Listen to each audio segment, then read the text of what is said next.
Did you know that telling people your dream too soon can actually derail you and stop you from ever achieving your goals? But we can't and shouldn't try to do it alone. So, how do we get the right support from the right people at the right time? Well, that's exactly what we're going to explore today. This is Take the Damn Chance, the podcast committed to supporting you as you take the chance on yourself and bring your big dreams to life. You know the one on your heart that you keep pushing to the side because it's not the right time. My name is Bevan, and I'm the founder of the Take the Damn Chance movement and creator of the Do the Damn Thing method. Yes, I say the word damn a lot, but it does mean something. It stands for Decide and Declare, Attend Your Own Party, Moments Not Minutes, and Now is the Time. When it's come to navigating difficult situations and bringing my biggest dreams to life, this framework has changed my life, and I know that it can make a huge impact on yours. It's time for you to take the damn chance.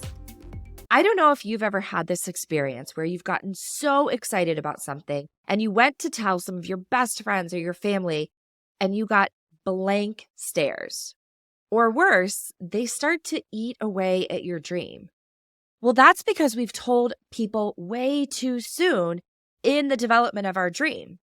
When we tell somebody what we're excited about, they are actually trying it on for themselves. And if they are at all uncomfortable, they will start to eat away at your dream.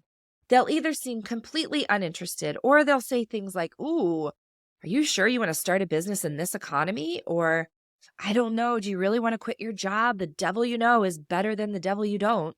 Or if you've gone through something challenging in a relationship like losing a spouse or getting divorced and you're ready to start putting yourself back out there and you say, "I'm thinking about dating." And you'll have people say things like, "Oh, I don't know that there's that many great ones out there. Or maybe you should change your standards." This actually has way more to do with them than us. They're trying our idea on. And if it doesn't fit for them, if it feels awkward or uncomfortable, then they start projecting that back on you, how they couldn't possibly imagine it. But even if we know all that, it still feels really defeating and makes us start to think maybe we should change our dreams. Maybe we should change our standards, change our expectations. But that's absolutely not the case. What we need to do instead is what I call layered declarations. So I want you to think about a bullseye, a target. You and your dream are at the very center of that bullseye. Now, often when we have an idea, we jump way to the outside ring and we shout it from the social media rooftops. You've heard people say, "I'm declaring that this is going to be the year I build my business to $1 million," or "This is the year of my health journey. I'm going to lose 100 pounds," or whatever it is. We go and we make this bold declaration because we think that makes us seem stronger. It makes us seem more committed. But instead, what it does is it opens us up to too many questions when we haven't yet built the confidence and foundation of our dream. And so instead, we want to start so much smaller. We want to pick 2 to 3 people. I call them your cheerleaders. They're often not the people that you think they're going to be. It's rarely your mom or a sister. It's not even usually a best friend. It's a good friend, but maybe not a best friend. It's someone who maybe has some knowledge of you and your life and what you want to create, but they're not so intimately tied to the results that they're going to start eating away at it. Because the truth is, when people start to eat away at that dream like that, more often than not, it's because they want to keep you safe. They don't want to see you get hurt. They don't want to see you fail at something. And so they start to ask questions that feel benign to them because they just want to make sure you've thought everything through, but you haven't because you're still at the baby stage of this. And so we want to bring 2 to 3 people in who have the capacity to just cheer us on. Their job is to say, "Great idea. I think that's great. Keep moving forward. I love it. I see your excitement."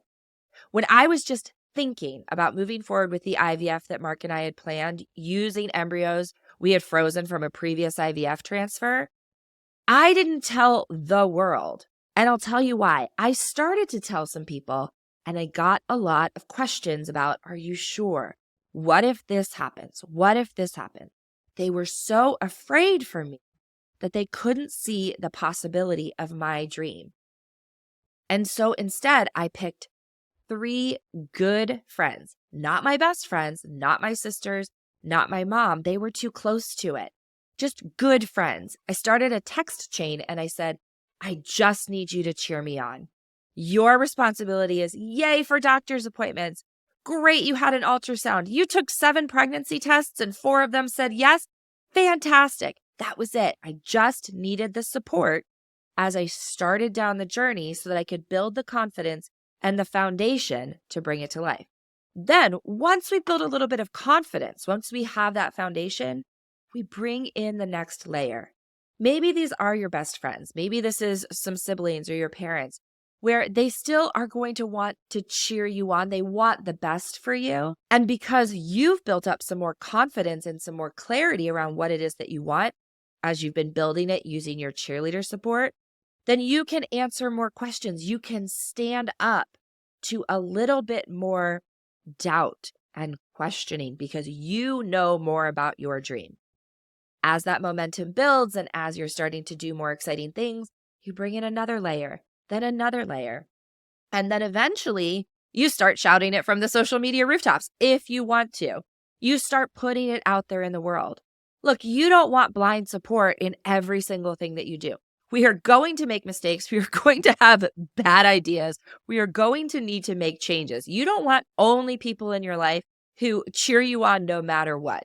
Eventually, you want to bring some people in who can poke holes in your idea so that you can make sure you can answer those and you can patch any holes that you don't have the answer for yet. But don't make the mistake of bringing your dream too far into the world too soon. It will only derail you. We think about a baby analogy again. Your itty bitty baby dream is a newborn. There are people that I trust with my newborn, and then there are some people that I would maybe not trust with my newborn, but I would with my 6-year-old. I would with my teenager when I have one. So we want to pick those first few people really carefully. Maybe it's a coach that you trust. Maybe it's a small community of people that you've joined. Maybe it's just a few good friends. But make sure you're using those layered declarations to build the confidence and the excitement and the clarity as you bring your dream to the world. If you're curious how the do the damn thing method might work for you in your life, then I invite you to book a do the damn thing discovery call with me.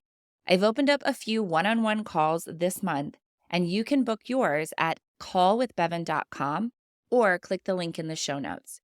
Together, we'll explore your damn manifesto, how to find your damn people, and we'll map out how you can bring your big, bold dreams to life. Well, look at you taking the damn chance on yourself. Thanks for joining me today. Be sure to subscribe to the show so you don't miss an episode. And if there's someone in your life who needs a little boost of inspiration, I would love it if you share this episode with them. If you want to connect with me, you can find me on all the social platforms at Bevan Farrand or on my website, bevanfarrand.com. And be sure to let me know what you want to hear next on Take the Damn Chance.